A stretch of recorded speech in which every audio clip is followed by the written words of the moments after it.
leaving, still then see spots. they're The leaving. beast roared and screamed. But she's not answering her its phone, arms and we went to shedding that into house, dust Dad. and Nothing was falling packed. into the darkness. Maybe they're just getting The away flames for a while. withdrew Maybe with it, going to a relative's. and with I sudden can't gust, theorize as to the why whole she vanished wouldn't into answer her phone, nothingness. other than maybe she wants to be left alone for a Gary while. looked at me, shrugged, and Kyle walked was into the exacerbated. bathroom to stare at himself in the mirror. Look, I know it's hard didn't for you to ask. understand, but losing a family member So takes a that was toll on a yesterday. person. I've Sam, spent you the know night that. processing the entire We don't know ordeal how people are and going to figure grieve, it's and we time to don't start have a looking. right to. I think it's very likely So, that if Kimber anyone knows will a be guy that back trades used by the fall appliances for for souls, school. let The me know. fall? I'm open to Sheriff suggestions Walker, as well. that's 2 months away. If anything You need to develops, investigate now. be sure to let you guys Kyle, know. I know you're upset, and no one said we're not going to investigate thoroughly. Like you investigated Whitney's disappearance thoroughly? I spat, and didn't regret the words. Sam, he snapped those with who more aren't in the force know, than I'd ever not too heard long him ago, use. I sold I'm my tired soul of for listening to you £100 insinuate used that I didn't do dishwasher. everything I This could has to proved find to be Whitney. a I rather loved your sister irresponsible more than you decision, can imagine. as She's I am my now a daughter, soulless Sammy. husk who sees the dead. Oh, and the dishwasher has started leaking a weird brown gunk all over my kitchen floor, which kind of sucks. I recently made the decision to reclaim my soul, which has turned out to be kind of tricky. So far, my endeavors have led me to summoning a demon in my apartment who attempted to drag me back to hell and violate me. Don't worry, my naked ghost roommate Gary vanquished him, I think. He has a permanent ghost boner. It's super weird. Anyway, it turns out that the only way to reclaim my soul is to be given it back by the guy who I traded it with. Simple stuff, surely? Not quite.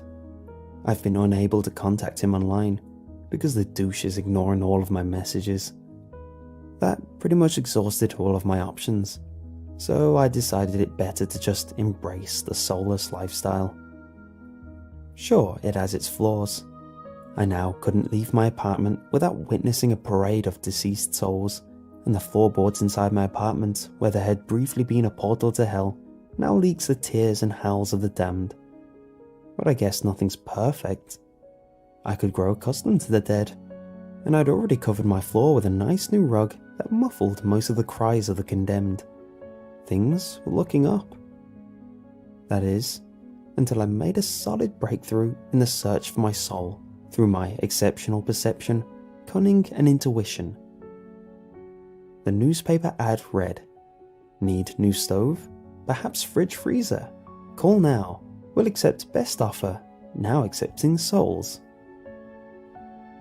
It seemed a bit too on the nose to be a coincidence. I made the call, got an address, and embarked on my journey of soul reclamation.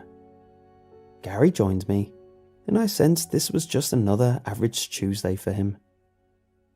Our journey took us to a downtown marketplace. It was early morning, and the place was filled with people setting up stalls of strange meats and fish, novelty decorations, and knockoff clothes. The dead were everywhere. Gary approached the one, a weeping woman who stood in the middle of the walkway. She was dripping wet from head to toe, her skin a strange tint of blue, and her arms slashed from wrist to elbow. He stood in front of her, presenting himself. She stopped weeping, looked Gary up and down, and proceeded to continue weeping whilst walking away. Gary looked like he let out an inaudible sigh. I guess even in death, rejection is hard. Undeterred, he walked over to another. I decided to leave him to it. You do you, Gary. The actual living souls were busy unloading vans and pitching signs, and I wondered where it was that I would begin my search. The call hadn't been very specific on the exact location of this trader of souls, so I guessed I'd have to do a bit of legwork. Maybe give a few people the rundown. Maybe play a little good cop bad cop with my spectral sidekick. One thing was certain, it would be a grueling day. "Oh, you want Dave? He's right in there." The fish salesman pointed towards a warehouse at the other side of the market, handing me back the newspaper clipping I'd given him.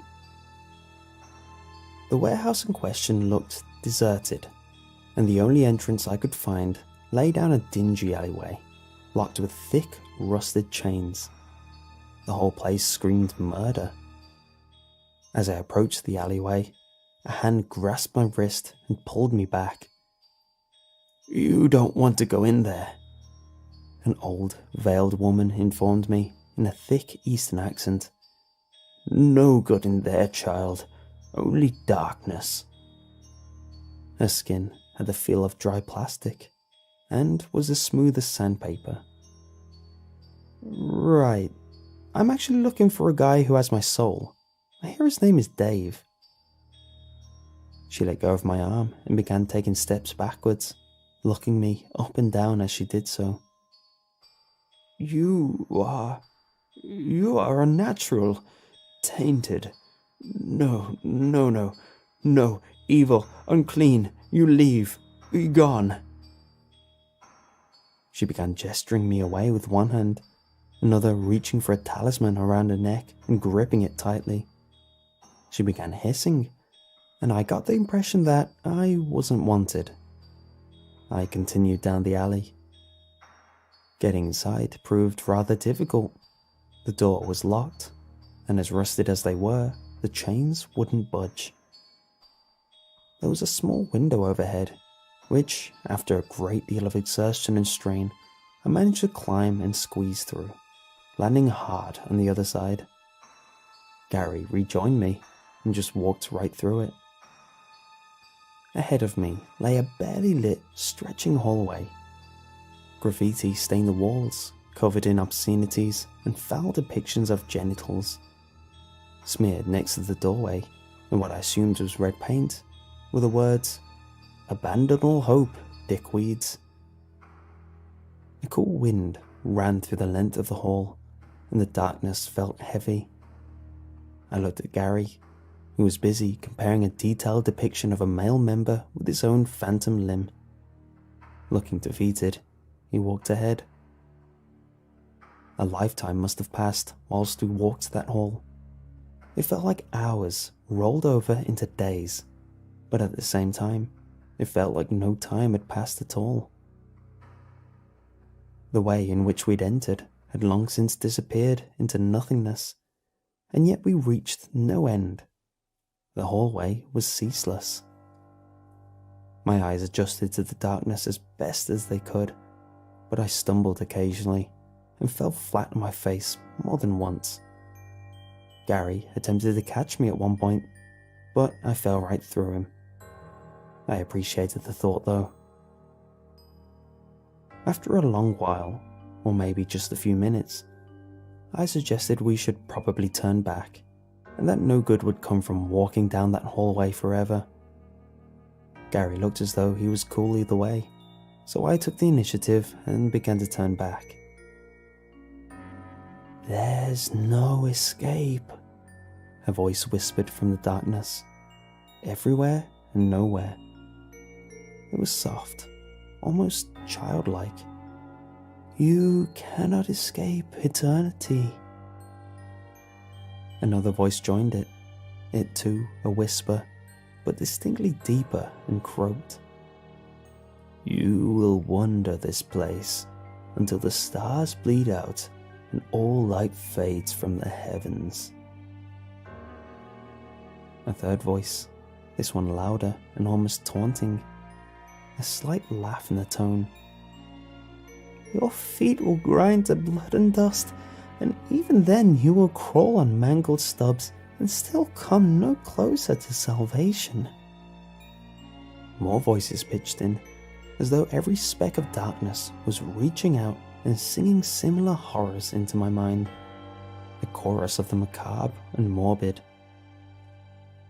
"I'm actually looking for Dave. Do you guys know where he is, or..." The voices burst into manic giggling and laughter inside my mind, louder than anything I thought possible. My head throbbed with the weight of it all, a few trickles of blood beginning to drop from my nose. I could taste iron in the back of my throat. In synchronicity, they spoke, and each word was an explosion inside my skull. "Lost little lamb, cry so we can taste the tears. Scream so that we may find bliss in the melody. Suffer so that we may make you pure. Embrace us." From all around my being, hands outstretched. They gripped clothing and skin and hair, dug into bone and hooked onto tendons, pulling and pushing and yanking and splitting and tearing and laughing and screaming and ripping, and lights turned on overhead, and I found myself writhing on the floor alone. There were no hands, no voices in my head. We were in a large warehouse floor, surrounded by boxes and crates and trucks. Gary stood behind me, still naked as ever. In the center of the floor sat a young guy on a fold-out garden chair. He looked no older than 18 and wore dirty overalls and a black beanie. He waved. Hey. I pulled myself to my feet, dusting myself off. That was weird. Yeah, sorry about that. Security system. Cool, right? Had a few too many break-ins lately, he announced, sipping at a thermos. He gestured for me to approach. Are you Dave? I asked, rubbing at my back, which ached fiercely. Yep, that's me. You here for the stove? I got a couple left. Good condition too, almost new. The next few minutes were spent with me explaining that I wasn't in fact there to purchase a stove, and was in fact trying to get my soul back. I explained that I traded my soul online. He apologized for not responding to my emails, got me a coffee. It tasted like manual labor. He was an alright guy, really. He was even willing to trade back my soul for the dishwasher, so long as I paid him the small accounting fee. We settled on £50, which I wasn't too pleased with, but figured it was probably the best deal I was going to get. We shook hands, and he went and fetched a water-damaged box filled with junk and began rustling through it. I know I had it here somewhere. No, not that. Nope, that's Jimmy's. Where did I... Ah, damn, that's right. He closed the box and scratched his jaw. What's wrong? I asked as he started to pace back and forth. Yeah, bit of an issue, buddy. I traded a whole bunch of souls yesterday, and I think yours was one of them. Feeling slightly displeased at this revelation, I inquired to whom he had given my soul. It's, right, I'm not 100% on this, but I'm pretty certain that your soul is now in hell. Yeah, like 99% sure. He went on to explain that he had a regular trade deal with some demon. Dave gave him souls, and the demon gifted Dave with rare antiquities and ungodly security systems. It was apparently a no-go-back kind of trade, and getting it back was pretty much a lost cause. I was beginning to think that I'd wasted the entire Tuesday. Dave, however, advised me that all was not lost. He could simply open a gateway, and we could go and get the soul. This, of course, came with an opening a doorway to hell fee, but Dave assured me that he did in fact accept credit cards. After the payment cleared, Dave went about drawing all sorts of chalk symbols on the wall to the warehouse floor, each appearing to be from a different language that I imagine nobody has spoken for a very long time.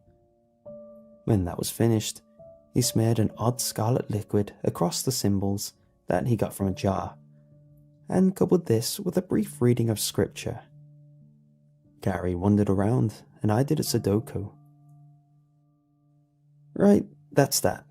Now we wait, Dave announced, his hand on his hips. He looked quite pleased with himself, then frowned for a moment and licked his thumb, rubbed a little bit of chalk from the wall, and then returned to looking pleased. It should open any minute now. We waited for 7 hours. Dave filled me in on the whole soul trade business and how he'd gotten into it from his grandma and was trying to bring the industry into the 21st century. He'd only been doing it for a couple of months, but things were on the up and up. He was even thinking about setting up his own website. So, does your friend wear clothes, or is that a stylistic choice? Oh yeah, that's Gary, I muttered, taken aback. You can see him? Clear as day, sup? He nodded. Gary nodded back. I got the sight, as my grandma used to say. Spooky stuff. Right? Well, I'm not sure A low groan emerged from the wall, like the bricks themselves were in pain. I put down the coffee I'd been nursing. Dave jumped to his feet, elated. Yes, finally! Small fissures began to appear in the brick, cracking like outstretched veins. From them, a thin fog began to seep outwards.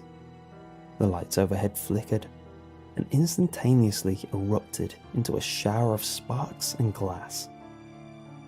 "You've done this before, right?" I asked. The fog sank from the cracks and began flowing across the ground. Chips of brick began to crumble, and the groan grew louder still. "Oh yeah, tons of times." Dave had to shout at this point just to be heard over the ceaseless din of the opening gateway. "Well, maybe not success." The world as I knew it exploded. The wall erupted outwards, sending chunks of brick and concrete flying. Dave flew with it. Dust and rubble and blood sprang from where he had been standing. Where there had once been a wall, a gaping hole into nothingness now stood. A swirling vortex of foreboding darkness. The air all around began to move towards it, like water down a plug hole. The ground beneath my feet was gone before I knew what was happening, and I found myself falling through the air towards the vortex's gaping maw. I was pulled ever inward, swirling and screaming and howling into the madness of it all. And then I wasn't. I was on the floor, in the warehouse, where I'd been only moments ago. For the second time, I stood and brushed myself off, and coughed up what 9 out of 10 doctors would call a concerning amount of blood. Disoriented, I reached for my coffee and took a sip, which I immediately spat across the ground. It tasted like crap, like actual feces. I threw the cup on the ground and looked around. Yeah, I was still in the warehouse, but everything seemed slightly off. The walls that had once been slightly dirty were now layered in a thick coat of rust. The air was heavy and dense, and the ground was coated in a fog that had seeped through the walls earlier. The gateway was gone, and the wall that stood where it had been was coated in all manner of filth. I could see my breath escape my lips, and my whole body shivered in the cold. Shadows darted around the peripheral of my vision, and the groan that I'd heard earlier was now a steady hum in the distance. Ever so faintly in the distance, I could hear screaming. Gary stood beside me. I swallowed hard. The only comfort I could find in the moment was that Gary looked as disinterested as ever. He began to walk forward, and I followed. I descended into hell, guided by my own fully erect Virgil.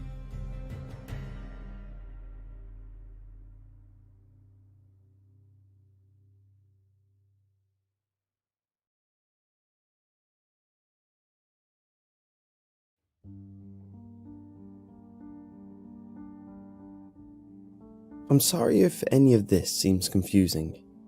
To be honest, it is not easy to explain the concept of multiple universes. The only way I can elaborate is this. Before you make any decision, think about the possible consequences of your actions.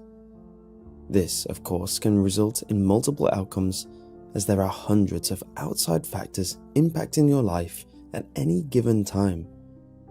Now, think about all the possible realities that could exist based off of people's decisions. Most people don't think about this concept much, since it doesn't affect them. I am a bit of an exception to this rule. To tell you the truth, I thought they were all dreams at first. I have a tendency to dream in third person about everyday occurrences. Sometimes I dream about running errands, eating, talking with friends, the usual stuff. A lot of the times, it feels like I'm watching an incredibly boring movie about someone else's life, and that is the odd part. Even though I realize that I'm dreaming about myself, it never really seems like I am the one experiencing those events. It always has this disconnected quality to it, like watching someone else's life. I really didn't think much about it. I just assumed that that was how some people dreamed. Some people dreamed in black and white. Some have completely off the wall and nonsensical experiences. A few people dream only once in a blue moon. Others dream about something every night. I just saw my dreams in third person. It felt like there was nothing out of the ordinary happening, so I never really tried to come up with a conclusion to all of this. I realized I was seeing parallel realities when I was 13 years old.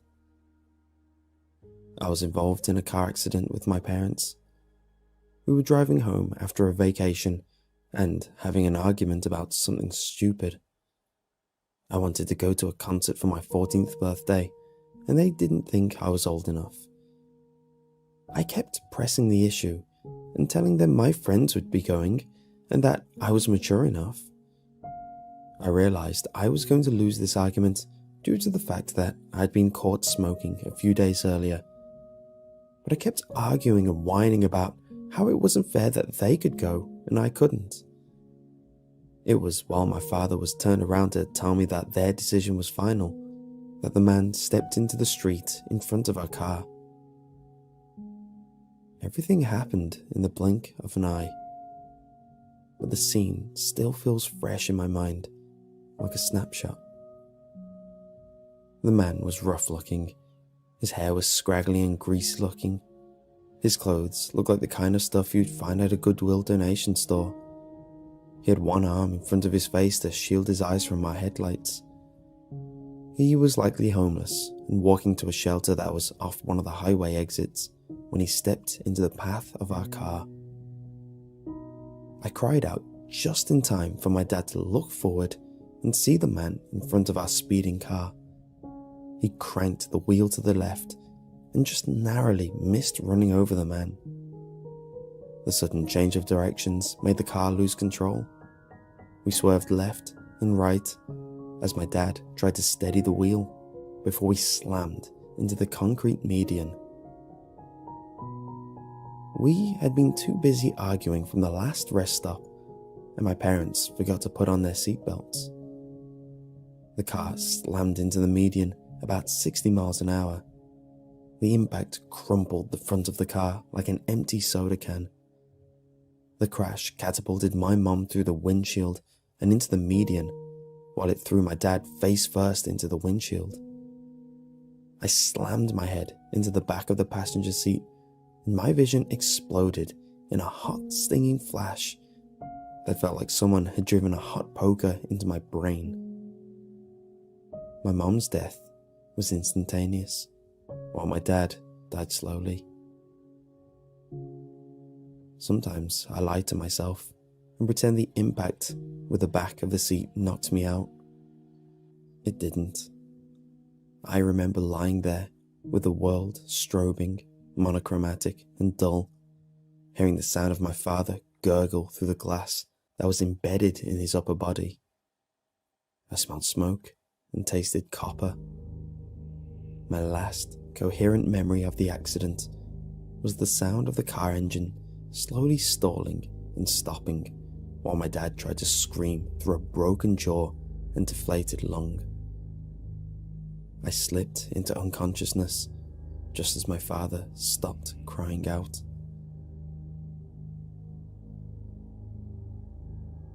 I was technically in a coma for 3 days, but it didn't feel like it. Instead, it felt like I was watching a slideshow of different events and scenes. Each felt like an out-of-body experience that I drifted in and out of.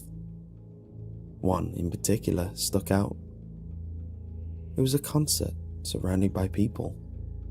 It was so real that I felt myself being drawn into it. I pretended that this was reality and the car accident was just a dream. I drifted towards myself and made contact. In that split moment, I could almost feel the heat radiating off the bodies around me. I could smell the smoke and sweat. The music pumping from the speakers made my clothes vibrate. In that moment, it felt real. Then I woke up. I came to in a hospital bed. I gagged and desperately clawed at the endotracheal tube. Someone quickly rushed over, and through the haze, I couldn't make out any of their facial features. As the fog of my mind lifted, I saw a nurse step into view and up to my bed. She held my hands and removed the tube.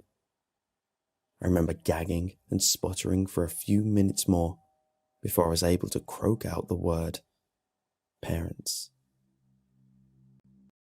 The nurse's look said it all, and I broke down. With nothing to do in the hospital and no one to visit me, I found myself sleeping a lot. Each time I tried to go back to that dream of the concert, but I never relived that event. Sometimes I was watching myself eat dinner with family. Other times I was dropping subtle hints about what I wanted for my birthday. One time I was holding a puppy close to me and scratching her behind the ears as she tried to lick my hand. These were all things that were lost to me. Without any real family or close friends to take care of me, I became a ward of the state. I had spent 3 weeks in the hospital when I first decided to cross over. I was 14 and getting ready to be discharged from the hospital to be sent to a home for wayward youth. It was not an exciting prospect. I wanted to escape. I wanted to get away. My dreams were the only option that was available to me. If I could somehow manage to experience that moment from the concert, I was certain I could do it. All I needed to do was find it and hold on for dear life. I managed to escape 2 days before I was set to be discharged. I just drifted off when I found myself hovering over my body. He was reading a book in his room. I drew closer and reached out to him. Just as I touched him, he winced and his hand went to his forehead, like he was experiencing a painful headache. The sensations came rushing to me. I could feel the warmth of the bed. I could smell the cigarette he had smoked out of the window earlier. I felt an incredible resistance, but I kept pushing forward. I could taste the tarry feeling that was still in his mouth. I kept going. I heard him scream in agony. I didn't stop. Just as quickly as the resistance began, it ended. We fell to the floor, and a sudden loss of consciousness overtook us. There was only silence for a few minutes before I was pulled out of it by someone frantically shaking me. I opened my eyes to see his mother and father kneeling around me with a concerned look on their face. I asked the only thing that could come to mind. What happened? You fainted, like back then. We need to get you checked out. I answered. No, I just stood up too fast and felt faint. It's nothing to be worried about. I tried to explain it away, but we still ended up going to the doctor's office the next day. We were awake the entire night. They were afraid to let me fall asleep, and I was in a state of shock over everything that had happened. I could hardly believe that I was in a different body and a different reality. I can't explain the feeling other than describing it like an extreme moment of awkwardness after doing something supremely embarrassing where you feel everyone's eyes on you and you feel uncomfortable in your own skin. The doctors found nothing wrong with me, and I was given a clean bill of health. Hearing those words were what my parents needed to hear. They stepped across the room and wrapped their arms around me. It happened so suddenly that I didn't have time to prepare. The memories rushed over me and swallowed me up. I remembered my parents. My last words to them were terrible. I wish I could remember what I said. I wish I could take back every single word. Instead, I remembered the accident. I recalled the sound of glass breaking and the sudden impact. I re-experienced the sound of my father crying out in agony. I hugged his parents closely and wept into their shoulders. They cried tears of relief while I was reliving the most traumatizing moment in my life. I spent a lot of time trying to figure out what was happening, and I think this is the best way to explain it. Imagine that you are trying to decide whether to go into work one day or not. Regardless of your choice, there exists a separate reality where you decide to do something else. From there are multiple possibilities and outcomes. Maybe you get a promotion for your hard work, or maybe you get caught playing hooky and are fired. Maybe your co-workers are none the wiser and you end up running into the love of your life on your free day. Or maybe you decided to go into work and had such a rough day that you snap and staple your boss's stupid polka dot tie to his face. Suffice it to say, even the smallest decision can fragment reality and produce dozens of alternate worlds that are drastically different. You could be happily married in one, destitute and jobless in another, or on the run from the law with the least intimidating fugitive name ever known to man, Stapling Sammy. All due to a seemingly simple choice. This is a bit of an oversimplification, but it covers the gist of it. You can't even begin to consider the hundreds of thousands of possibilities that this theory births in a single day. After figuring out what had happened, I decided to explore this person's life. How similar were we to each other? I reasoned that I would only stay here for a few days before moving on. I didn't want to steal his life. I just wanted a few moments for myself before I would return to my reality. I could likely go back to my own reality by going to bed and trying to sift through all the variations until I came across my own. There was only something I wanted to do before I went back. I wanted to see the other world. I still saw the lives of the various other versions of me when I slept, so I figured I could leave and return to my original body anytime I wanted by scouring through the multiple realities to find the original existence. I wanted to experience this other me's life for a while before I did that. I wanted to know what it was like to live with his parents just for a few more days. I ended up spending 2 months in that body. I assumed that when I left his body, he would return to the forepoint of his consciousness and assume his life as if nothing had happened. In the end, it was the awkwardness that forced me to leave. I was happy for a while in that body. The main problem was that this wasn't my reality. Some of the major events were the same, but others were completely new. This version of me had met new friends and experienced things that were completely foreign to me. My friends would drop jokes that were between us, which were lost on me. My parents would recall events that I never experienced or knew about. After about 2 months of feigning friendships and pretending to recall memories, I decided that I needed to leave. I didn't return to my reality, however. I found a new body to inhabit. I didn't want to go back to my reality. I didn't want to wake up every morning with a hole in my life in a place that wasn't my home. I didn't have a home. As I dreamt, I looked for a new life. I eventually found a new reality. That version of me had just pulled away from kissing a pretty girl at a park. Their eyes were half closed, and they had beatific smiles stretched across their faces. I watched as they whispered sweet nothings to each other out under the stars. They eventually parted ways, and he walked home. I waited until he was sneaking back into the house to step into his reality. He fought back like the other versions of me did, but by now, I had gotten the hang of it.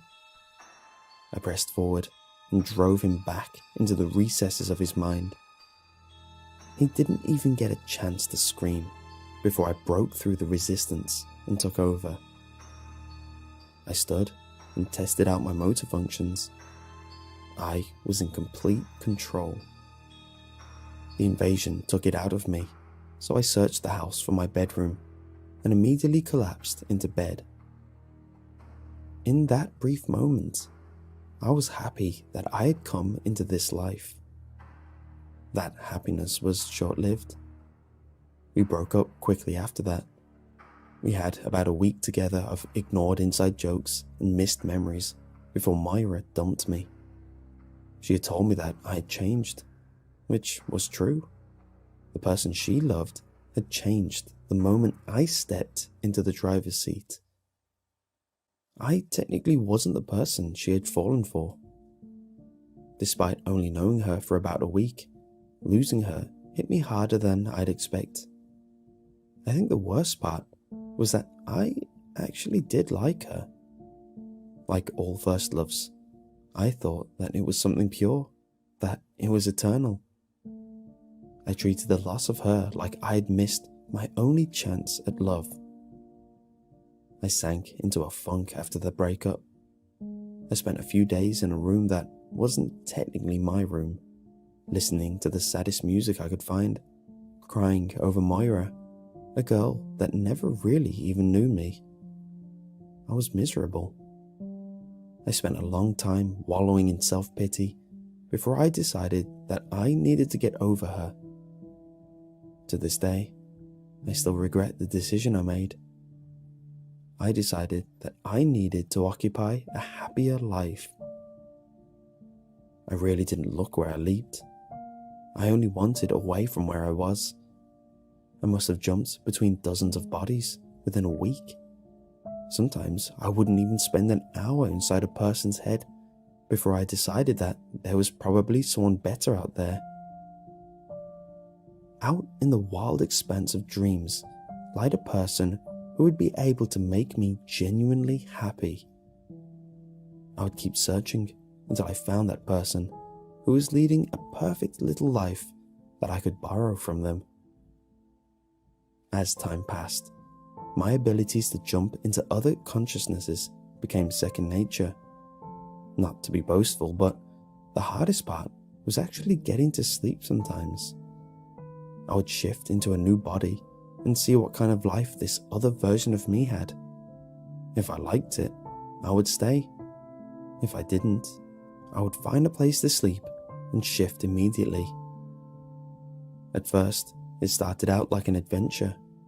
Every shift brought a new life and new experience. But slowly, that feeling of excitement began to slow off its skin and reveal the rot underneath.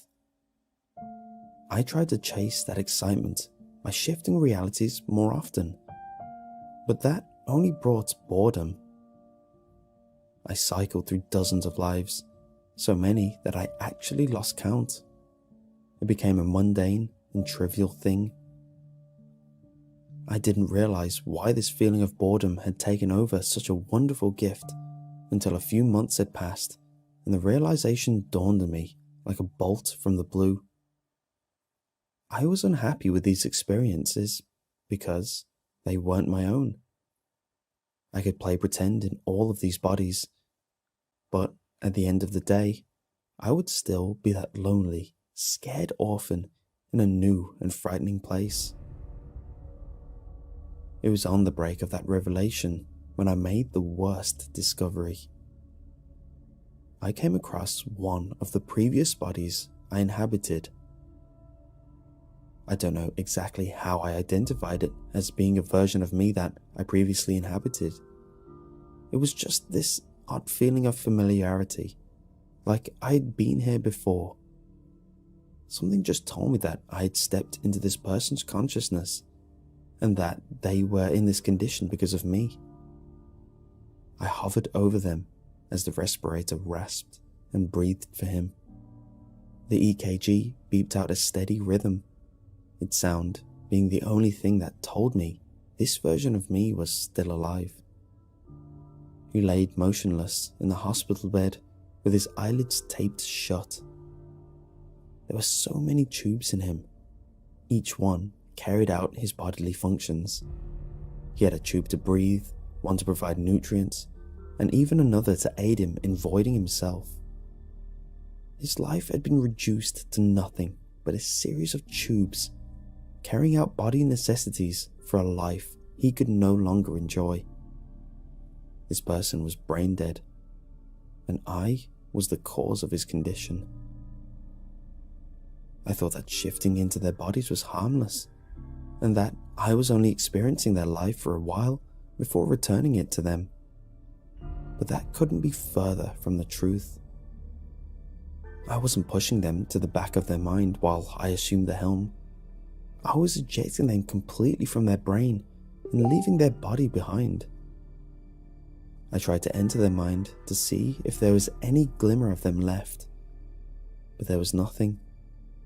There was no resistance. It was like stepping into a dark room and feeling all along the perimeter for a light switch, but finding nothing. There was nothing here. I couldn't step back into the controls. This person was irrevocably gone. I woke up after that and just laid in this other version of me's bed for hours. The thought that I had been doing this for months to multiple people made me sick.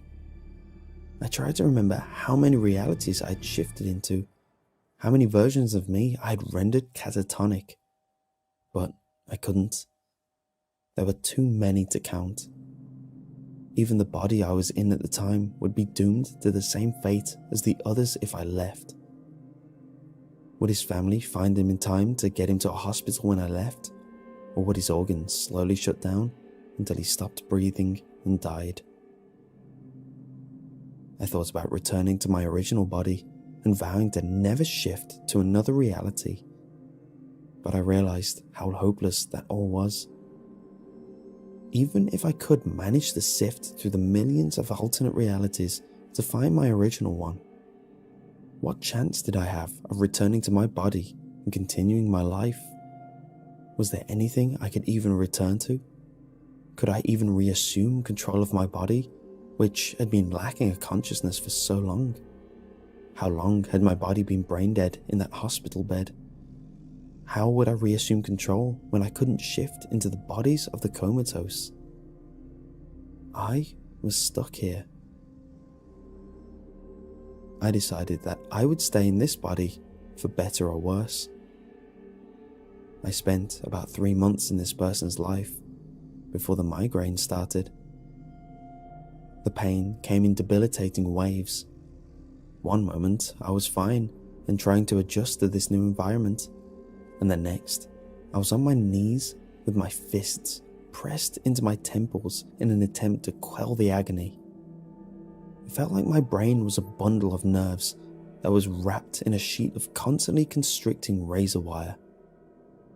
It didn't take long for the paranoia to settle in. What was causing this pain? Was it me slowly losing my hold over this body? I never attempted to stay inside a body for longer than 2 months, so was it even possible to indefinitely occupy a body? Or was it something worse? Was it someone else trying to evade this reality? It was possible, There were thousands of alternate realities out there. Who is it to say that there wasn't someone out there with the same ability? The physical symptoms mirrored that of consciousnesses I had taken over. The terrifying thought of my mind being ejected and this body slowly atrophying and rotting drove me to do the unthinkable. I started shifting realities again. Driven by paranoia, the will to survive, and the fear of dissolution, I shifted. The version of me I chose to control was studying for an AP biology exam in his room when I invaded. Enough time had passed to the point where I thought the worst was behind me. I convinced myself that it was a singular event and that it wouldn't happen again. But soon enough, the pain returned in all its blinding fury. I would move to a new reality as soon as the migraines caught up with me. No matter what happened, the pain always returned. Now it was a permanent fixture of my shifting. I would get a brief reprieve from the headaches with every new body. But sooner or later, the migraines would always come back. Dark thoughts buzzed through me while all of this was going on. Could it happen to me? A teenager listening to music in their room? What would happen if I lost hold over my body? A student sitting in a parking lot trying to psych themselves up to ask a girl to prom? Would my spirit linger in that place for all eternity without a body to enter and a place to go? A version of me that was rehearsing a graduation speech. What happened to all the consciousnesses that I forced out and all the bodies I left behind? A teenager poring over websites for prospect colleges. It was either them or me, and I wanted to survive at all costs. I didn't even notice that the time between headaches was less and less. What had started as a refractory period of 3 months slowly began to decrease. Soon it had gone for 3 months, then 2, then to 1. It was so slight a change at first that I didn't realize it until the time between the migraines was only a few weeks. It was an imperceptible difference that I actually sat down and started counting down the days between episodes. I dropped from 3 weeks to 8 days to 11. Now it's only a week before the excruciating migraines return. I'm running out of time. How long is it until I'm trapped? Will the time I have left drop down to mere hours? How many people will I sacrifice to steal a few more precious hours? A part of me knows I have to end this, and another part of me wants to shift realities until there is no one left to take over. I need to end this before the desire to survive overrides any sense of morality I have left. The pain is so intense that it blasts out all other thoughts from my mind. When the headache sets in, I can only think of escaping the searing pain. I still dream of other realities when I sleep, and that's the problem. The ability to switch realities is still there, and the urge to buy myself a little more time at the cost of other people is still there. I know I will succumb to the pain and try to escape it when it returns. I've become a vampire of time, but that ends tonight. I was 14 when I first killed my original body by trying to run away from my own reality. I'll be 20 when I kill myself for the final time. In an odd twist of fate, I find myself writing this in the body of a suicidal version of me. I watched him in the darkened room as he held a knife to his wrist. There are letters all around him from various colleges that had been hastily torn open. Their contents were crumbled on the floor of his room. The sense of rejection and hopelessness encompassed the room. He stared at the knife pressed against his wrist for a couple minutes before I stepped in. He wanted to kill himself, but suicide is an absolute. There is no turning back from that. it would make anyone hesitate. I just gave him the push that he needed. Oddly enough, he fought the most to survive. The others crumbled away under my mental assault and were exiled from their bodies in the space of a minute. He gave his all, trying to force me out of his mind, but I was too determined. I needed a brief respite from the migraines to get my thoughts in order and to steel myself for what I had to do to escape my rapidly approaching fate. I had to write out my final message. It took 15 minutes, but his will eventually broke under my assault, and I ejected him out into the ether. He would be my last victim.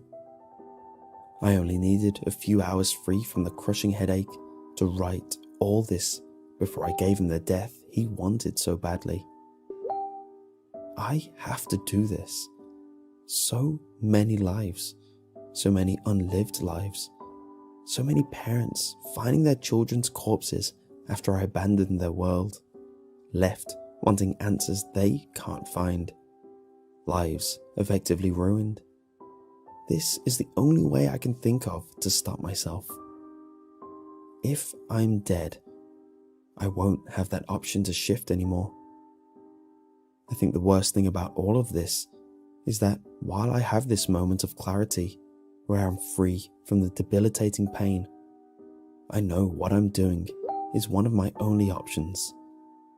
However, if the pain were to return, as it likely will in a few days, I would shift bodies in an instant to escape that agony. I would sacrifice another person just to buy myself a few more hours. On to why I'm writing this. I can only hope that there is some converging point in all of our timelines, and somewhere out there are multiple versions of me writing out these same words.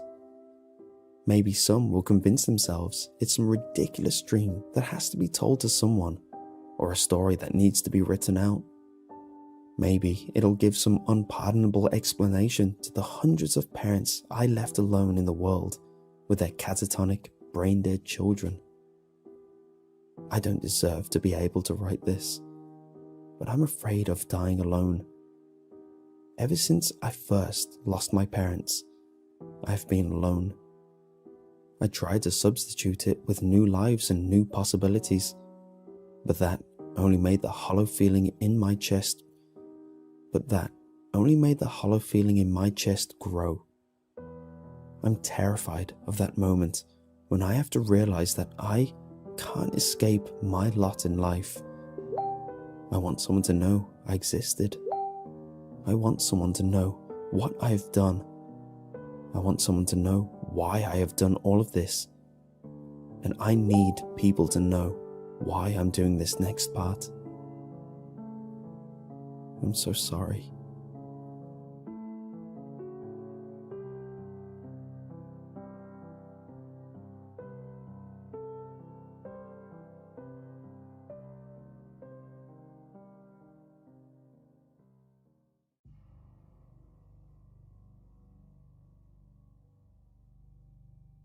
I don't have much time to explain. You have to hear me out urgently. It's very important that you do so. I have, for the past couple of weeks, heard of something being passed around on the internet.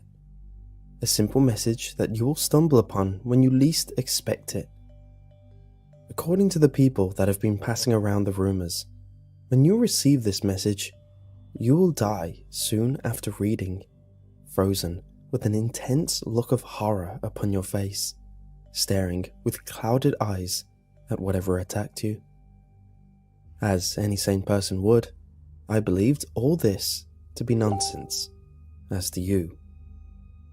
According to rumors, the message is similar to a virus. Unlike its more devious counterparts, the message spreads one thing: death. Apparently, it's quite structured and concise, seemingly innocent. Some have hypothesized that the message has a consciousness, as odd as that sounds. That It is an entity roaming about the internet looking for human prey. It can take many forms: a post on a social forum, perhaps being read out in a video. It may even be posing as an innocent story intended to entertain or scare readers. What's so brilliant about the message is the fact that you rarely realize you've stumbled upon it. It lures you in like prey, tricking you by conveying a feeling of trust, creating this immediate partnership with the narrator that they are looking out for you. This is not the case. You may be a quarter of the way through the message already and not even realize it. And even when you do finally catch on to what's happening, you won't leave. You can't leave, because there is some fundamental belief in humans that these things can't be real, that these demonic entities only exist in the imagination, in movies and horror films. Even those more switched on than the rest, those who catch on quickly, will still remain regardless, despite the warnings. The entity has adapted itself to the human world, you see. It has listened, watched, and taken in everything around it. Regarding the behavior of its prey, what do they fear? Who do they seek? What are their weaknesses? An attempt to form the greatest means of killing humans it could muster. And it succeeded. The internet. What better place? Millions of people tune in every day on their phones, computers, laptops. And humans are stupid as well. Stupid because they won't believe in such things. They have been raised in such a way to regard anything paranormal as make-believe. Like fools, they will pass around the demonic message to each other, showing their friends how weird or cool it is. After all, why should you fear something if you do not believe in it? It would blend in perfectly as well. Think of it, a message that has comments like all the rest, perhaps even a rating. A post that has likes from humans expressing their enthusiasm for it. A video that perhaps seems like any other, with a narrator that is unwittingly dooming listeners and themselves. The prey will idiotically create the perfect disguise in this way, aiding the demonic entity in its efforts. The message itself even uses language devices to attract the prey, similar to how a carnivorous plant may draw a fly to its death. Devices such as reverse psychology are used in the title. The fact that the narrator feigns fear or panic in the first opening sentences to intrigue. As the message continues, the humans will realize that the narrator is in fact the malicious entity they had heard about. You must have realized by now that this is the message. Will you leave the page? No, you won't. That's what's so fiendishly brilliant about it. A little bit more to go, and you're all powerless to leave, powerless to stop your eyes passing from word to word.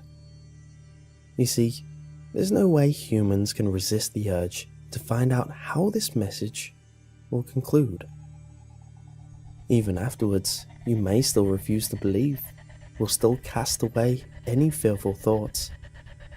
This can't be real. These things are never real. It's just designed to frighten me. You've been occupied now for approximately 3 minutes. During that time, you have licked your lips subconsciously once, wiped your brow, even scratched an itch on the back of your neck. You didn't notice you had done all this, but I did. How? Because I have left out one big gap in the story. What is it that kills you? The message itself? Oh no. The message is a distraction. You don't notice things when you are so captivated by something. Your scratches and itches are one thing, but Did you not see your door open briefly? Did you not hear that rustle as someone slid into your room? It has already moved into position, just out of sight, and has been watching your movements for a while. You have until you turn off your computer, then it will attack. Oh, and feel free to warn others about this, not that they'll listen. Seeing a warning that reads, "Leave the page now," will just spark further curiosity.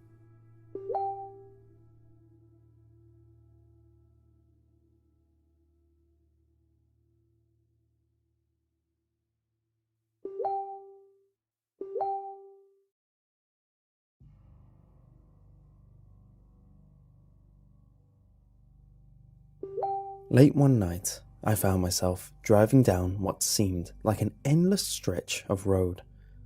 I was on my way back from a week-long business trip, facing at least a 12-hour drive.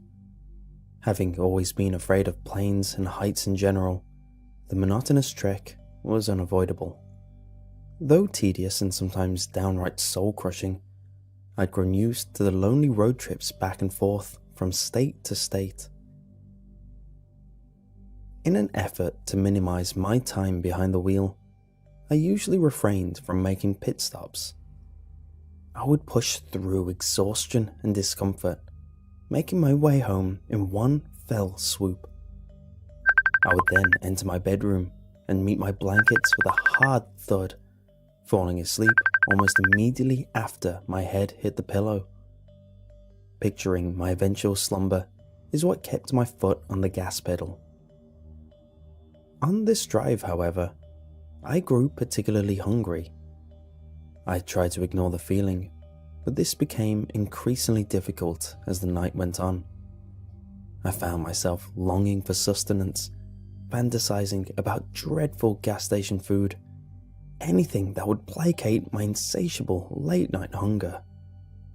I was between a rock and a hard place, as tightly squished as one could be. Unable to fight off the urge to eat any longer, I gave in to my stomach's groaning and got off the highway somewhere in Massachusetts. I had been to the state on several occasions, but this time I was in unfamiliar territory. There were many trees, more than the average Capeside town. On top of that, there were no buildings in sight. Despite the lack of residential growth, I was sure I could sniff out a 7-Eleven and indulge in a microwave burrito or a slice of rubbery pizza. I drove on for what must have been 30 minutes or so. No gas stations, no fast food joints, no buildings of any kind. Just miles and miles of wooded area. Worst of all, I didn't even have a phone signal to pull up my GPS. I was just about to give up on Operation Midnight Snack when I saw a faint glow off in the distance. This signaled to me that I must have reached the outskirts of civilization. Furthermore, it meant nourishment was just around the corner. As I approached the glimmering light, I realized it was that of a large neon sign. Coming closer, I was able to make out what it said. Supernova Diner, followed by an even larger subheading, open 25 hours a day. I guess they really wanted to drive the "we never close" angle home, and in manner no less. Cheekier and larger still, there was a big flashing arrow beneath the sign, pointing to the diner in question. Hungry as ever, I pulled in without hesitation. I jumped out of my car and rushed towards the entrance, but not before taking a quick look at the place. It was a beautiful, retro-themed silver boxcar diner. The smooth metal exterior gleamed in the moonlight as I walked up. It was so sleek and well crafted that I wondered why it was located in the middle of nowhere. Could they really get by on the odd passerby here and there? After admiring the diner's craftsmanship, I barged in, intent on satisfying my late-night case of the munchies. The diner was void of life, but I heard a voice yell out from the kitchen. "Be right there." While I waited for service, I surveyed my surroundings. A gorgeous red checkerboard pattern painted the interior of the building, lined the perimeter with red booths and tables so immaculate they looked as though they'd never been touched by human hands. To top it all off, there was a row of similarly red, identical cushioned bar stools at the counter. The diner definitely had a classic 50s vibe to it, but it was too crisp and clean to feel truly authentic. After a few minutes of waiting, a middle-aged man came out of the kitchen, drying his hands with a dish rag. "Hello there. Welcome to the Supernova Diner. My name is Hank, and I'll be your server tonight. How can I help you?" Hank wore a retro soda jerk cap and a comically large bow tie, a spotless white apron, and a smile almost too wide for his face. He pointed up at the large menu on the wall behind him, where I noticed quirky food items like the Milky Way shake, Galaxy sliders, and Planet fries. "Yeah, I'll have whatever the special is." I didn't feel like asking him to translate the menu for me. Plus, I didn't really care what I was eating, as long as my stomach stopped growling. "The Nebula Express, coming right up." Hank shot me another awkwardly wide smile. To escape his eager glare, I pulled out my phone and looked at the screen. Still no signal, but I noticed that it was just approaching midnight. I groaned a bit, knowing that my detour has cost me a swift return home. Still, I knew I couldn't ignore my biological needs any longer. I would have ended up stopping at some point anyway. I put my phone in my pocket and looked back up at the counter. Hank was still there, smiling away. Shouldn't you be getting my order?" He didn't react to my query. Instead, he remained silent and motionless. "Okay then, I'm gonna leave now. Bye." Just as I turned around to head for the door, Hank spoke up. "I wouldn't do that if I were you." "Why's that?" I asked. "Well, it'll be a waste of time." I turned back and glared at him. "What are you talking about? Are you going to get my food or not?" He laughed at me. "You can't leave now. The fun is just about to begin. Your order is being prepared as we speak. Just sit back, relax, and enjoy the ride." Hank pulled out a stopwatch from his apron. The digital readout appeared to be counting backwards from an hour. I didn't know if it was a restaurant gimmick or a strange prank at my expense, but either way, I was fed up. "Bye, Hank. It's been weird. Thanks for nothing." I turned around and continued marching towards the exit. As I did this, my jaw dropped. The door was gone. My eyes quickly darted from left to right, revealing to me that the windows had vanished as well. There was nothing but continuous wall on either side of me. Perplexed, I looked back to Hank. He chuckled to himself, then asked me a question. "So, how do you like your meat?" "What?" I asked, completely dazed. "Your meat. How do you like it?" Well done? I like it well done." "Well done, huh? I like my meat as red as possible. A little color does the body good." I looked at him, confused. "Hank, where's the door?" "Well, let's just say it's temporarily unavailable. Anything else I can help you with? Yeah. What the hell is going on here? Well, there are a number of possibilities. I've outlined them here on the menu. Hank pointed up at the menu again, only this time the food items were gone. The letters had seemingly been rearranged to form bullet points numbered 1 to 3. I read them aloud. 1. During your business trip, one of your colleagues slipped you some LSD as a part of a half-hearted practical joke. What you are experiencing now is a product of the drug's potent hallucinogenic properties. I like that one, Hank said. Unlikely, but it's fun, wouldn't you say? I moved on to the next possibility. 2. You fell asleep at the wheel. This is merely a vivid dream that will continue until you inevitably crash your car and die on impact. Alternatively, you may have already crashed your car and lived, albeit barely. You are currently in a coma, and your sleeping mind has formed a narrative based on the hunger you felt before the accident. The dino is a metaphor for the coma itself, and you won't escape until you awaken, which may very well be never? Hank bore a look of concern.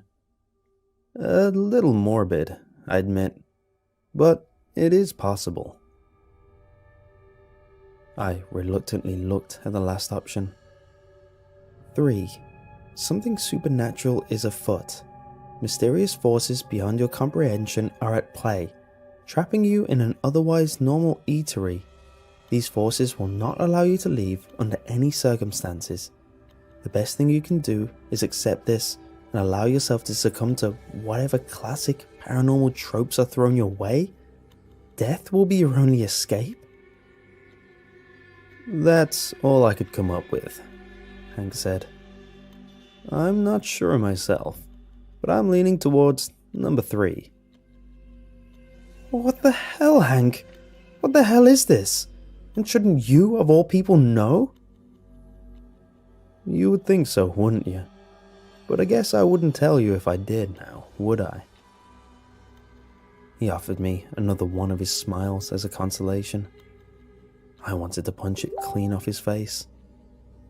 Instead, I partook in a nervous breakdown of sorts. I slammed my body up against the wall where the door used to be. I screamed at the top of my lungs and even grabbed each and every one of the bar stools and tossed them in different directions, as hard as my arms would allow. All the while, Hank remained calm and still, his lips stretched from ear to ear. Just as I was about to take a swing at him, the kitchen door behind him popped open. Oh, your order must be ready. Please, come with me. Hank disappeared into the darkness beyond the kitchen's door frame. I stayed behind, hesitant to follow him. After a few moments, I heard him yell out to me. Come on, kid. Aren't you hungry? It's true. I was hungry. But I was more so cautious, especially given my peculiar situation. Because of this, I sat down in one of the booths and waited. I didn't know what I was waiting for exactly, but it was all I could bring myself to do at that very moment. It wasn't long before I heard Hank's voice again. You can't wait out there forever, kid. As if in response to his statement, the lights in the diner began to flicker. Then, one by one, they went out, spreading darkness from booth to booth. Eventually, I was left with just one bulb above me, wavering in and out of life. It provided me with just enough light to make my way to the kitchen, and Hank knew it.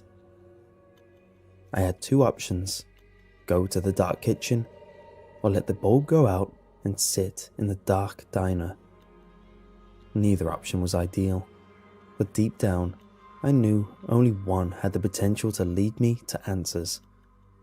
no matter which one of the far-fetched scenarios on the menu was true. As such, I gave in to the narrative that was unfolding around me. It was clear to me at this point that fighting it was futile. As I passed the threshold into the kitchen, the door shut itself behind me.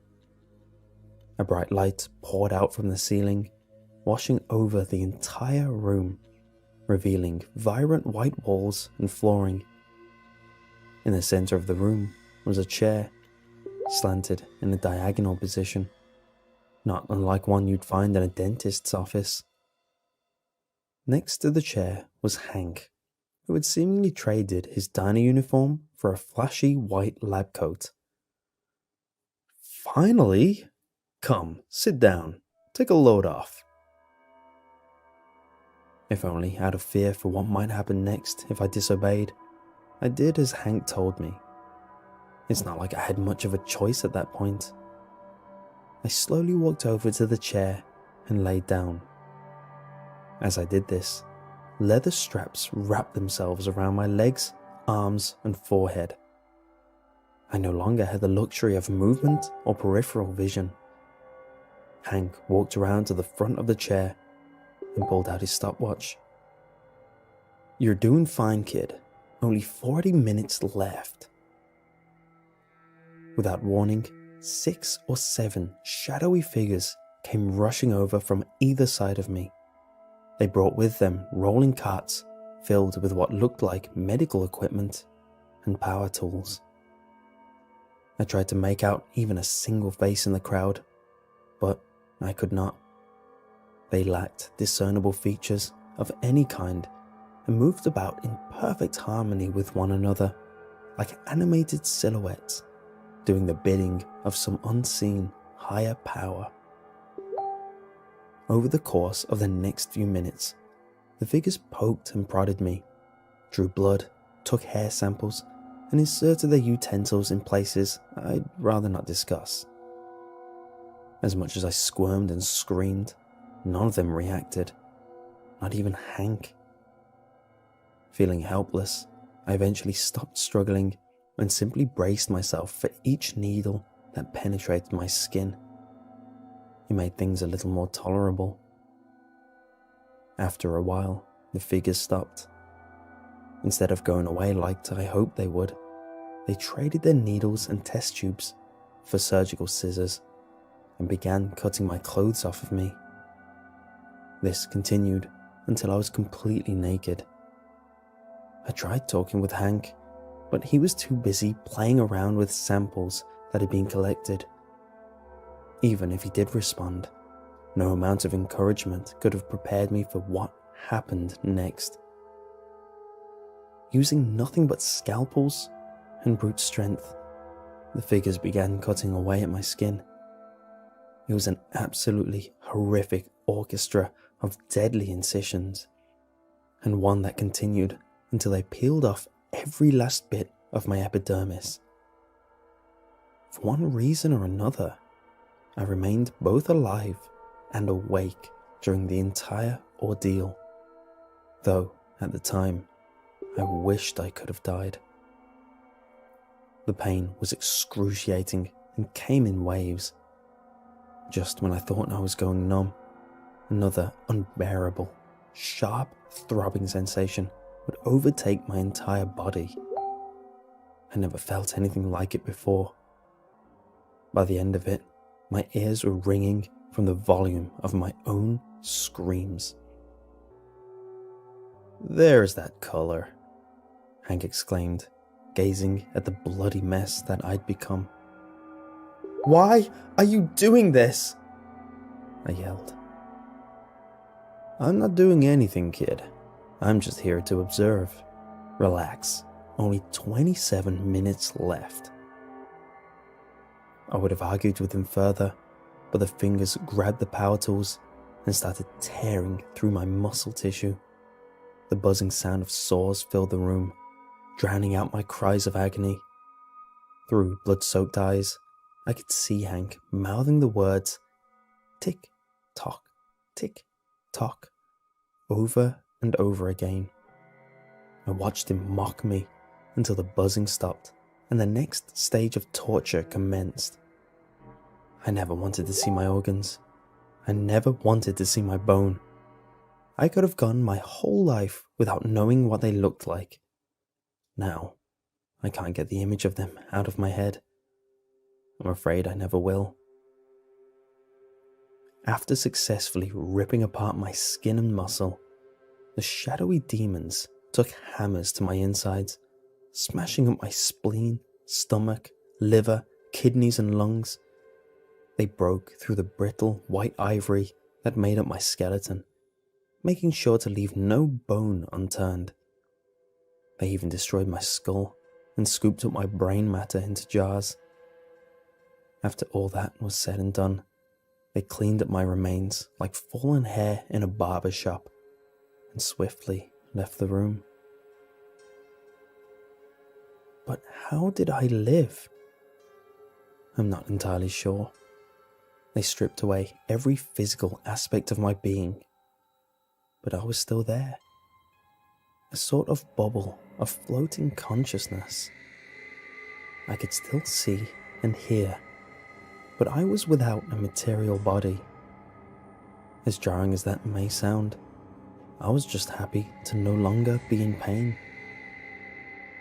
I didn't realize it, but Hank was still in the room. He walked over to me and leaned in real close, stopwatch in hand. See? Now that wasn't so hard, was it? And looky here, you've only got 18 minutes left. How will you spend it? What things will you see? Well, there's only one way to find out. Hank turned around and walked out the kitchen door, leaving me alone in the white room. Within an instant, things began to change around me. The walls, floor and ceiling faded, revealing an array of distant stars behind them. I somehow went from being in a diner on planet Earth to floating around in the vacuum of space within mere moments. Within seconds of the room completely fading from view, I was unwillingly hurled through the universe at light speed. Everything around me blurred, and my bodiless soul spun around uncontrollably. If I had a stomach, it would have been turning. I'll never forget what I went through in the coming moments, but I'll also never fully remember it either. I wish I could tell you exactly what I experienced, but being a floating orb of pure consciousness is like being in a dream. The details of what happened are very fuzzy. In truth, I can only tell you how it felt. That will never go away. As I traveled through deep space, I was stopped in specific locations, mostly foreign planets and dead star systems. When stopped, I saw unspeakable things, gruesome things, things I never knew could exist in the universe. I was plagued with disturbing sights and concepts of incomprehensible proportions. So horrific, in fact, that it made what the shadowy figures had done to me look tame in comparison. I don't remember exactly what it was I saw out there, but I still feel an immense dread whenever I try to recall it. After what felt like an eternity of torture, I was eventually transported to what I can only assume was a location outside of the observable universe. There were no stars or any light to speak of, not even off in the distance. I was alone in a blanket of darkness, left to suffer with the memories of what I endured. Just as I was beginning to accept my circumstances, a light glow appeared in the distance. As it came closer to my position, I recognized its features. It was Hank's stopwatch. The readout was approaching 0. 10, 9, 8. I started to feel weary, almost like I was falling into a deep sleep. Was that even possible in my current state? 7, 6, 5. Like a projected movie, the past half hour of my life appeared on the black canvas of space behind the stopwatch. It played in reverse at a high speed, like a VHS stuck on rewind. 4, 3, 2. Feeling faint, I tried to focus on the pseudo-projection. I relived everything that happened to me in the diner within just a few seconds. 1, 0. And poof. Just like that, I was back in the diner parking lot, body and flesh intact. My car was there next to me, right where I parked it. I took out my phone and checked the time. It was 12:01. Everything had returned to normal somehow, to the way it was before. Elated, I jumped into my car and started it up. I was about to drive off like a bat out of hell, but I decided to take one last look at the diner. Somehow, within its walls, there does exist an extra hour in the day. How that's possible and what its purpose is, I can't be certain. Maybe Hank was right, and option 3 had something to do with it. The only thing I do know is that I survived, and I won't be making another pit stop anytime soon, no matter how hungry I may be. Just then, before my very eyes, the diner lifted itself from its foundation and flew upwards into the night sky.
It was a stormy night, and my parents were out shopping late. I decided to watch some Scooby-Doo episodes on TV. The screen flickered to life as I wrapped myself in blankets with some popcorn. The storm was surging outside as the wind howled. I flicked my eyes to the window as it hadn't stormed like this in a while. Coincidentally, a similar storm was now going on in the Scooby-Doo episode. Lightning, howling wind surrounding the gang. Yet something seems strangely off. Everyone is very distant from Shaggy, even Scooby, who was supposed to be by his side at all times. A look of malice dawned heavily on his face as his black dot eyes seemingly withheld deep dark energy that even disturbed me. As the gang splits up, things got darker. The ghost or demon that the gang had been presumably looking for was nowhere in sight, ever since the beginning of the episode. And suddenly, something off-putting clicked in my mind. There was no opening, no music, no chase, no titles. A feeling of dread now crept into me. Things on screen not looking like they normally would. The sky slowly changed from a navy blue to a bloody crimson. The moon was once a crescent shape. It was now bearing a pinkish hue. When the others talked to Shaggy, they sounded somewhat afraid. Meanwhile, his voice was completely normal. He didn't talk like he usually did, though. His normal voice was slightly deeper, and he spoke clearly without the usual like commonly heard in his sentences. When it came time for splitting up, after finding little to no clues, Shaggy was left to roam the mansion alone. Scooby quickly siding with Velma as Fred was with Daphne. As Shaggy lurked around, he found himself in front of a mirror. The reflection was that of a black mass, with glowing red orbs for eyes. He slowly lumbered from the mirror as it shattered. He bumped into Daphne, who was now obviously terrified. Fred nowhere to be seen. He looked down at her as she slowly crawls back from him, pressing herself against an old, worn-down wall. The screen went black as a shrill scream of agony and terror blasted through the speakers, and I nearly jumped out of my skin.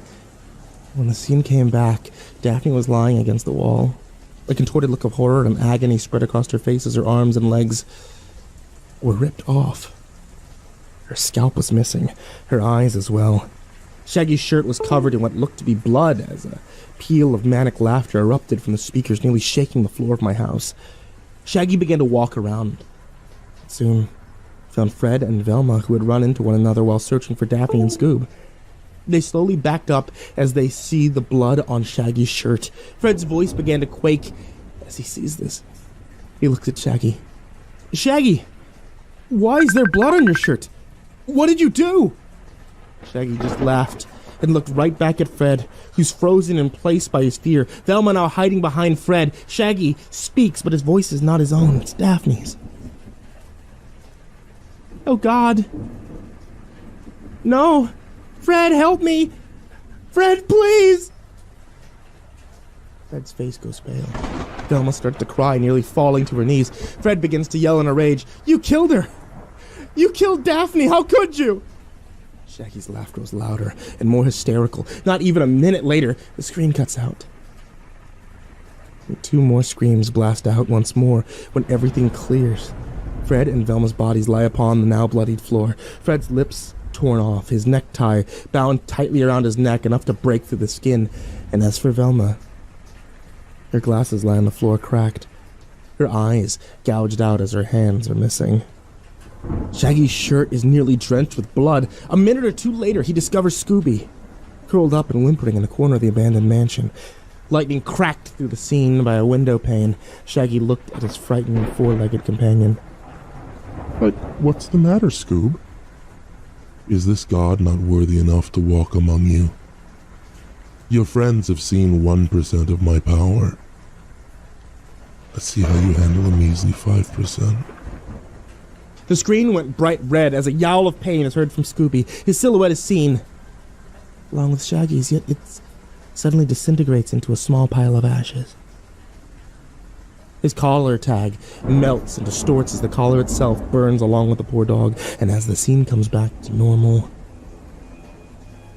there's nothing left but ash. The shards of a dog tag.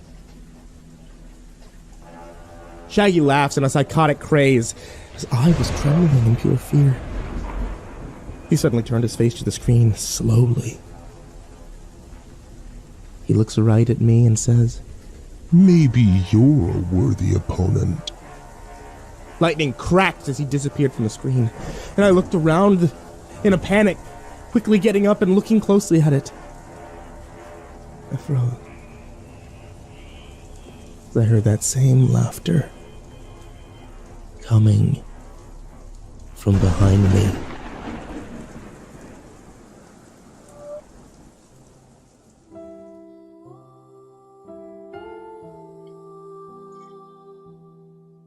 I rolled over onto my back, staring at the ceiling while my mind lazily caught up to the moment. A quick look in the direction of my bedroom windows told me that it was still dark outside. In my sleep-drunk state, I couldn't understand why I'd woken up before the alarm. I sat up slowly, carefully, trying not to wake the woman sleeping next to me. But she was a much lighter sleeper than I was, and I heard her groan with annoyance. What time is it? I looked at the digital clock on my bedside table. The green numbers glowing bright enough to light the otherwise pitch-black room. 12:04. It's just after midnight, I said, to which she let out another groan. I'll go see what he wants. Right then I realized what had happened. My movement wasn't to blame for her interrupted sleep. She and I were both awakened together by the same thing. The voice calling to us from the other room at the end of the hall. How long has he been calling to us? Where are my house shoes? She asked. No, don't worry about it. I'll go. The relief was evident in her voice, and she fell back into the bed, saying, Really? Yeah, of course. It's my turn. Was it my turn? I couldn't remember. But it didn't matter. She needed her rest, and I was already up, moving towards the door. As I passed the writing desk, I spotted my old jacket draped over the chair and instinctively grabbed it to throw on before stepping out into the hallway. By design, our home wasn't nearly as dark out here. We had set up a row of night lights in the hall outlets shortly after moving in, a safety precaution to ensure our son could make it to his bedroom and to the bathroom in the middle of the night in case of a potty emergency. Or at least, that's what we told him. In reality, it was just one more tool to combat his increasingly frequent nightmares. His mother insisted that we not bring any more attention to our motives than necessary. A shiver ran down my spine. We were deep into the part of winter that cold snaps hit without warning, and now that I was out from under the covers, my subconscious lizard brain was screaming at me to go back and crawl into the warm bed. I stopped at the thermostat to dial up the heat a couple degrees, but the voice broke into the silence again, loud and urgent. Mom! Dad! I'm right here, buddy, I called out in a calming but exhausted voice. The heat cut on, and I continued the rest of the way to his bedroom, knocking twice to announce my presence before pushing it open. Hey, kiddo, I said as I entered. What's the matter? Dad! He screamed tearfully, as if he wasn't sure that it was really me. I flicked on the Avenger's lamp sitting on the dresser so that he could see that it was, in fact, his father, and not someone he needed to be afraid of. I knew he was scared. He was scared by everything. Shadows, noises, imaginary enemies. He got that paranoia from my side of the family, and I could empathize a lot better than his mom. He was sitting in his bed with his knees pulled up to his chin, all but his face wrapped in superhero-themed bedsheets. I took a seat on the mattress and put my hand on his head, unhappy to find that he was covered in sweat. What's wrong? I asked again, offering a smile. He swallowed loudly, then looked past me at the door to the other side of his bedroom. There's a monster in my closet. I followed his gaze and nodded. Is it okay if I come and sleep with you and Mom? I looked him in the eyes and I tried to reason with him. You know, if there's a monster in your closet, it won't do any good for us to simply leave it in there. He shot back. It would make more sense to let him stay where he is for now and then do something about it in the morning after we've all gotten a good night's sleep. Well, you clearly thought that through. Why do you think there's a monster in your closet? I saw it go in there. The fear in his eyes was real, and I was convinced that he believed what he was saying. I would never hold his fear against him. He had every right to be afraid. Look, I'm not gonna lie to you, okay? Monsters are real. Don't tell your mom I told you this, but I've seen them. On plenty of occasions. They're huge buttheads most of the time, too, but a monster isn't going to sneak into your closet just to hang out. That doesn't even make any sense. I don't know why he's in there, Dad. All I know is he's scary, and I don't want to be in the same room with him. I stood up. You know you have nightmares, right? Yeah. And sometimes it's hard to tell what's real and what's not. Yeah. So what do you think is more likely? That a monster came all the way down here to our neighborhood in the suburbs, snuck past everyone, the cops, the neighborhood watch, that snoopy old Mrs. Churchill across the street, got past the deadbolts and both our dogs, without being noticed, came all the way into your room and then went in to hide in your closet? That? Or maybe you just had another bad dream. The first one! I walked over to the closet. Well, there's one way to know for sure, huh? Wait! He screamed. I turned. Yeah? Don't open the door! Why not? Because there's a monster in there! So you said. But if that's true, if there's a monster, maybe we should open it and ask him why he's in there. What if he's lost? What if he kills you? I made a mental note to dial back the television before bedtime. My child clearly had the same imagination and anxious tendencies that I had at his age, and I knew that he needed some reassurance that everything was going to be okay. But I wasn't really in the best state of mind to properly answer a question like that. Well, let's think about this. If he wants to kill me, what's stopping him from doing it right now? As soon as I said it, I regretted it. He glared at me and answered in a matter-of-fact tone, It's a monster! It can't open doors. It's from the inside. Ah, I replied. My mistake. Then I turned and gave the closet door a few loud knocks. Hello? Any monsters in there? Obviously, there was no response. Dad, please, leave him alone. You don't want to make him angry. If he can't open the door from the inside, then what do you even have to be afraid of? He can't hurt you if he's trapped in there, can he? I don't like what he said when we were alone. He talks to me through the door. He says weird things. He tells me stories about you at the gas station.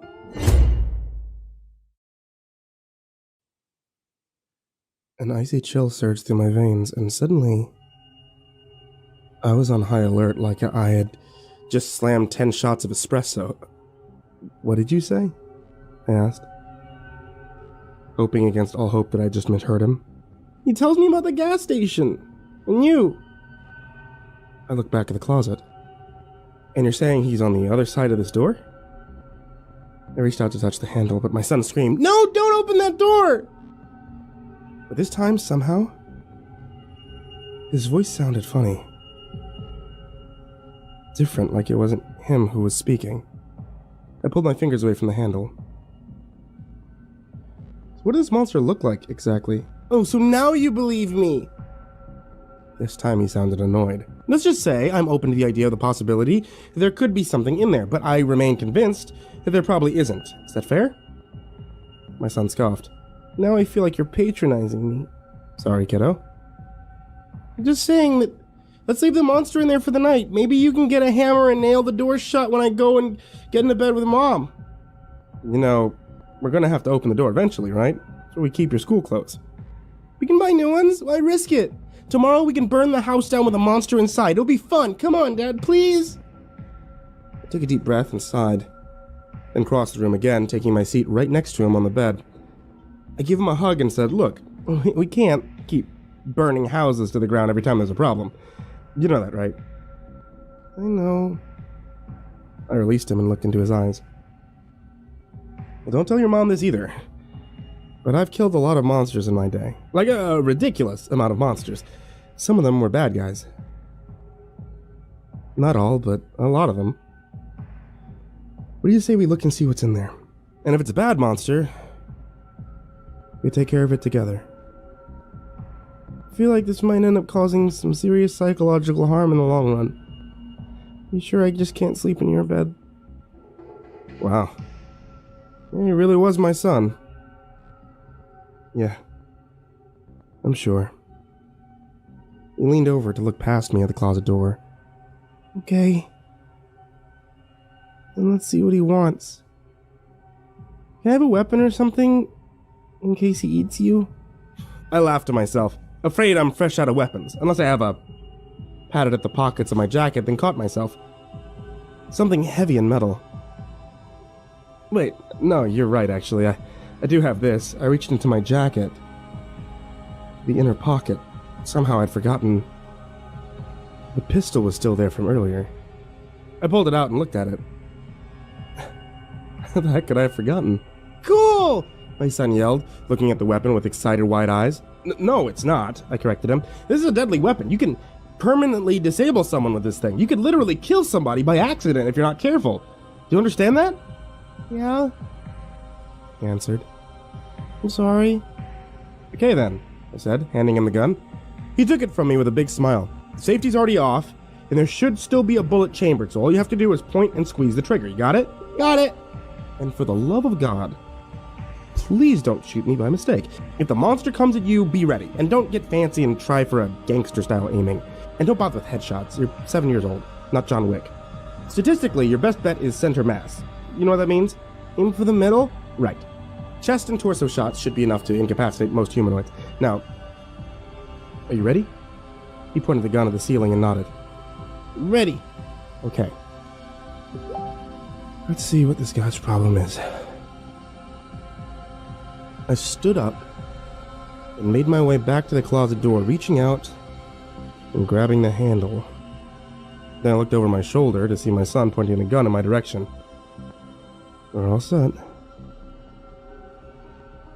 I yanked the door open and nearly fell over backwards when I saw who was standing there. Hey, bro, said Jerry excitedly. Long time no see. What the fucking fuck, Jerry? What the fuck are you doing in my son's closet? He was holding a 44-ounce styrofoam container and lifting the straw to his lips for a moment, gulping each swallow loudly and staring at me. When he was done downing half the drink, he smacked his lips and said, I don't really know what that's supposed to mean. Is it like a euphemism? I can't keep up with you kids and your slang these days. Dad? I turned to see my child trying to find a shot. Can you take a step to the side or something? Don't shoot him! I relented. He's not the monster. My son let out a long, disappointed, "Aww." And don't tell your mom I said the F word. So, Jack. I turned back to face Jerry. I can't help but notice the changes you made to the place. Gotta say, don't really like them. Maybe we should clean up or something, right? Hey, is there any cake left over? Where the flip did you come from? How did you find me? How did you get in here? He stared hard into my eyes for a long time before asking, Are you drunk? Well, this is rich. Jerry was asking if I was drunk. It felt like such an insulting accusation. I haven't had anything to drink and I tried to remember the last time. It's been years now. Never mind that. You're supposed to be dead. I am, he responded happily. But right now I gotta piss like a frat house moose. I've been driving for the last 8 hours straight and been holding it in this whole time. I'm about to pop, but not in the good way. Hold that thought. I'll be right back. He shoved his way past me, out the bedroom door and down the hall towards the bathroom. My son was still pointing the gun at the open doorway. I walked up to him and took it from his tiny hands and tossed it on the counter next to the cash register. Who was that? He asked. Just the guy I used to know, I answered. Don't worry about him, okay? Okay, I guess, but I still need a signature. I looked inside the closet, wondering to myself how the hell Jerry managed to get in here in the first place. I wouldn't put it past him to know how to pick locks. He probably bribed our dogs with some jerky or something, but how on earth did he find me way out here after all this time? Just go to bed, son. I'll take care of him. Look, dude, all I need is a signature. I looked at the bed, but it wasn't there anymore. And neither was the bed. Nothing was there. And all of a sudden, the world started spinning, except that wasn't exactly right, was it? The world had always been spinning this whole time, and I had only just now become aware of it. I was spinning faster than I thought possible, like the planet was trying its damnedest to get rid of me by flinging my body off its surface and into space. I was sick to my stomach and could feel my dinner preparing to make a surprise reappearance. I need to sit down, I said as I collapsed onto the sticky floor behind the register. The postman walked around behind the counter and looked down at me. Come on, man. This is getting really weird. You're my last stop. I just need you to sign for this package so I can go home. I tried sitting up. And the back of my shirt made a disgusting noise as it pulled free of the floor. Somehow, even that was too much, and I fell over and I hit my head against the shelf next to the empty safe. This wasn't my proudest moment for sure. The man walked right up to me and knelt down at my side, dropping a thick envelope onto the floor and reaching into his pocket while muttering to himself. All my friends are dead, or turned into monsters, or both, I told him. Yeah, I know the feeling, the guy replied. You look like you really need a fix bad, huh? What's your poison? Reality. Suddenly I realized that something about this guy was not quite right. How did you get into my son's bedroom? The guy pulled out a prescription bottle and emptied its contents into the palm of his hand. Look, dude, I was saving this for the weekend, but I can tell you need it way more than me. Make a deal with you. I'll hook you up, then you have to sign for the package. He put a small white pill into my hand. What is this? I asked. Don't worry about it. If I had been in my right mind, I probably would have simply said no thanks. But I wasn't, and I hadn't been for a long time, so it never even registered that I might not want to accept this strange man's gift. I popped it into my mouth with nary a thought and dry swallowed. Next, I signed for the oversized envelope and watched as the guy turned and walked back around the front of the counter. I didn't get up right away. Instead, I stayed there on the dirty floor, staring at the discolored gas station ceiling tiles. In time, I started to feel almost normal again, but then the vehicle I was riding missed its exit, and I kept going in the other direction. Soon I was sweating, and then I felt like I was on fire, like I was about to erupt into flames, wet, disgusting, bloody flames, and I was convinced that this was how they'd finally find me. As a smoldering puddle of red goop beneath the gas station counter. Nothing left but a fake leg and pain gravy. Then all of a sudden I felt fine. I had no idea how long I'd been down there, but I was done for now. I was in a period of lucidity and finally able to make an assessment of my surroundings. My name is Jack. I'm a gas station clerk who can't fall asleep. This morning I killed a man and buried his body in a shallow grave out back, and after that my brain started to go off like a box of fireworks in a supernova. I searched the area around me until I found my baseball bat, Ricardo. Pulled him close. The hell was that just now? It took me a second to realize the answer. That was a dream. Or at least my brain's best attempt at one. Like a flower growing out of the crack in an asphalt parking lot. My subconscious was finally finding a way to break through and express itself, and I hated it. This was a long time coming. Vivid hallucinations, memory loss, the periods of missing time. My body and brain were in a continuous state of missing connections, all signaling the unavoidable reality that my troubles were almost over for good. But until then... Hey, Jack! I looked at the styrofoam ice chest on the shelf below the cooler, where the noise appeared to be coming from. Yeah, what do you want? I asked. You okay, dude? You're not looking so hot. You wanted to talk. At least I still got most of my body. Yeah, touche. I stood up and immediately fell over, smacking my face against the counter in my descent. My front teeth cut into my upper lip when I hit the ground and I spat out blood. Gross, laughed the severed head from all the way inside the box. Shut up, I screamed back. What was his problem anyway? Why was he always laughing, turning everything into a big joke? I tried again, slower this time, standing and pushing the bat into the ground to brace myself. I stood in place until the vertigo had left. Then I began to stretch. My muscles ached like I hadn't used them in ages. Bit of a drug the postman gave me. It appeared to have temporarily stabilized my brain chemistry. I was wide awake now, but it didn't stop me from feeling the need to put on another huge pot of coffee. What the hell was that hallucination supposed to mean anyway? Was that a vision of my life in another reality? A possible future? Or was it simply a side effect of improperly firing neurons? You should open up your package, Spencer Middleton said from his spot on the other side of the counter. Yeah, right. Not falling for that one. Why would I do that? You never know. It'd be something useful. Yeah? Or it might be another one of my dead friends. Wait a second, who the hell was I talking to? I looked around the empty gas station. There wasn't anyone here but me. So why did it feel so damn small? Why did I feel like I was running out of space? I went and retrieved the ice box and placed it on top of the counter, then tapped it a few times to get the head's attention. Hey, Jerry. You see anything weird going on? For some reason, he didn't answer. I went to open the top of the box to make sure he wasn't up to anything in there, but right as my fingers touched the lid, I heard the voice right behind me and jumped. You seem crazier than normal. I spun around to see Spencer Middleton once again. He was standing within striking distance, but Ricardo was still propped up next to the coffee machine. I grabbed the gun off the counter and pointed it at him, and he flicked his hands out and relieved me of my weapon in a single effortless movement. Wow! I exclaimed. Are you that cool, or do I just suck? Get it together, man! You're embarrassing both of us. He was wearing a dark three-piece suit with a red tie. His hair was fresh cut and combed, his face cleanly shaven, and he was looking much healthier than I had hoped. He stood straight and tall, looking down at where I had leaned against the counter. In short, he looked the exact opposite of me. He smiled a little wider, no doubt thinking of all the ways he was about to torture me. God, I hate him so much. You look different. What happened? You get promoted to vice president of hell or something? One of these days, you're gonna finally learn I'm not the bad guy. You are. Hal shows what you know. I'm already aware that I'm the bad guy. He shook his head. And then, he wasn't there anymore.